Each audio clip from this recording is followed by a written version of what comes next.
ಯಾಕೆ? ಅವಳು ನನಗ್ ಮಗಳಲ್ವಾ? ಇಷ್ಟು ವರ್ಷ ಅವಳನ್ನ ನೋಡ್ಕೊಂಡಿದ್ದೆ ನಾನಲ್ವಾ? ನಿಮ್ ತರ ಎಲ್ಲೋ ದೂರ ದೇಶದಲ್ಲಿ ಹೋಗಿ ಕುತ್ಕೊಂಡಿರ್ಲಿಲ್ಲ ನಾನು.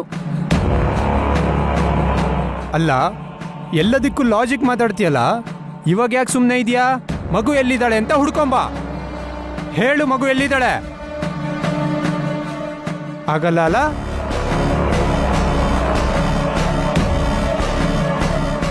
ಅಶೋಕ್, ಯಾರಿಗೆ ಮಗು ಮೇಲೆ ನಿಜವಾದ ಕಾಳಜಿ ಇದೆ, ಯಾರು ಇಂಥ ಸಮಯನ ಅವ್ರ ಸ್ವಾರ್ಥಕ್ಕೆ ಬಳಸ್ಕೊಳ್ತಿದ್ದಾರೆ ಅನ್ನೋದು ಇಲ್ಲಿರೋ ಎಲ್ರಿಗೂ ಕೂಡ ಚೆನ್ನಾಗಿ ಗೊತ್ತಾಗ್ತಾ ಇದೆ. ಹೇಳಿದ್ನಲ್ಲ, ಇಷ್ಟು ವರ್ಷ ಅವಳನ್ನ ನಾವು ನೋಡ್ಕೊಂಡಿದೀವಿ. ಹಾ, ನನ್ ಮಗಳನ್ನ ನಾನ್ ನೋಡ್ಕೊಂಡಿದೀನಿ. ನಿಮ್ ತರ ಬಿಟ್ಟು ಹೋಗಿಲ್ಲ. ಈಗ್ಲೂ ಅವಳನ್ನ ನಾವೇ ಹುಡುಕ್ತಿವಿ, ನಾವೇ ನೋಡ್ಕೋತೀವಿ. ನೀವು ಸುಮ್ಮನಿದ್ಬಿಟ್ರೆ ಅಷ್ಟೇ ಸಾಕು. ಸುಬ್ರಹ್ಮಣ್ಯನ್ ಪಕ್ಕದಲ್ಲಿರೋ ನವಿಲ್ ತರ ಅವಳಿಗೆ ಯಾವನು ಏನು ಮಾಡ್ಕೊಳಕ್ಕಾಗಲ್ಲ. ಅರ್ಥ ಆಯ್ತಾ?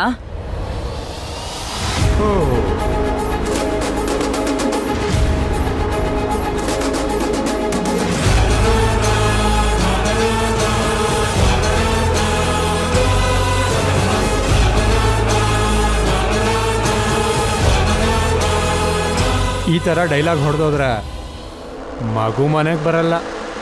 ಹೋಗಿ ಹುಡುಕ್ರಿ.